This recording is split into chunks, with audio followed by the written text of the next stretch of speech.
Yeah, just super excited. I mean, I think the most important part of a program are the players, but certainly when you take a job, um, the most important thing is to get your coaching staff in, get them settled, and we're excited about this group. I mean, certainly it took a while because anytime you're trying to hire coaches, not just out of established winning programs, but certainly some that are still playing, number one, and then you also have families to deal with, and all of these guys have young children. So, some happened a little quicker than others, but I'm super excited about the combination. I'm super excited about the synergy of what they bring to the table.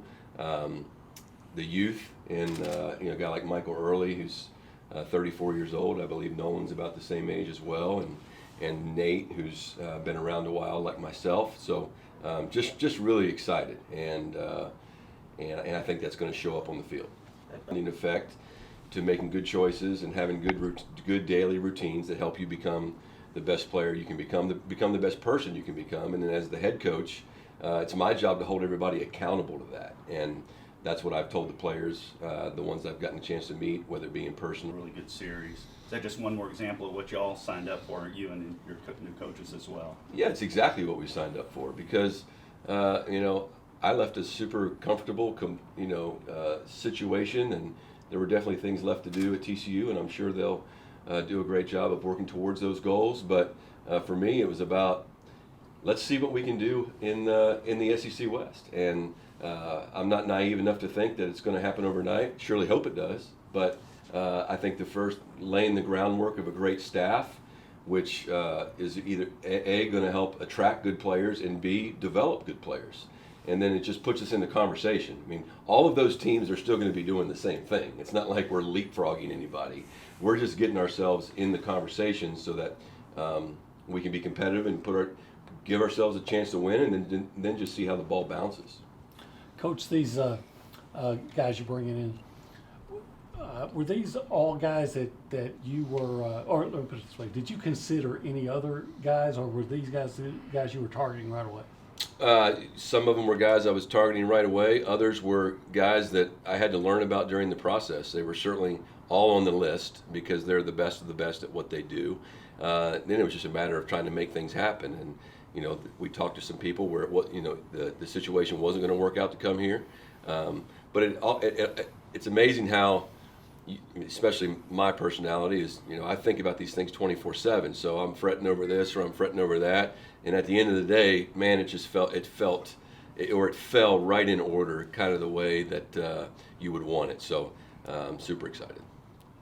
What have you seen as, I know you've just been around here a short time, but kind of your biggest challenges early in making this transition, or taking over Texas A&M? Yeah, the biggest challenge, right now, it's really the same challenge for every coach across the country. This is the first year the Major League Draft is after the July 1st scholarship renewal deadline. So we have to make decisions leading up to today on what is this roster going to look like, and you really don't know for sure because the draft isn't for another 2.5 weeks. It could totally change in either direction. So just getting prepared for that, talking to guys on the team, finding out if this is the best situation at A&M for them, and then also, there's a lot of players out there once we start announcing coaches and the momentum at Texas A&M, and there's a lot of players out there that want to be a part of this, and so we're trying to pick the right ones, and that takes some time and paperwork and getting through the transfer portal and transcripts and visits and all kinds of things. So I think we've already had some guys that have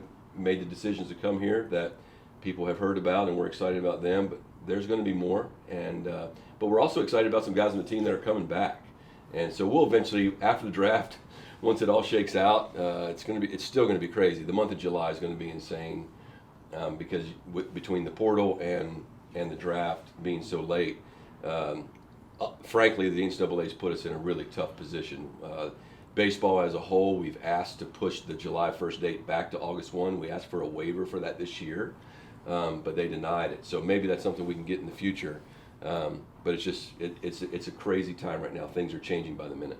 Can you describe how the portal? There's no process by which you have to get permission or any of that kind of stuff. All it does is it's a waiver wire. It's up. It's now all of a sudden Billy Smith just went in the portal, get his number, go on social media, call him, whatever, or he calls you.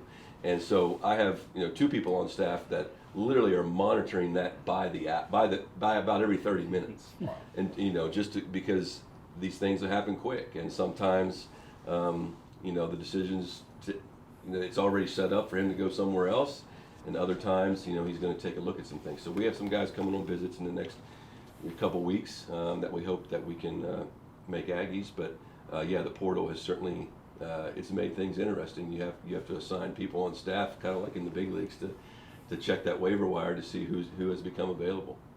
In the same token of things that NCAA hot topics, with the NIL stuff starting up tomorrow, how has that at all changed the way that you look at player relations, player personnel, and how does that change your job at all?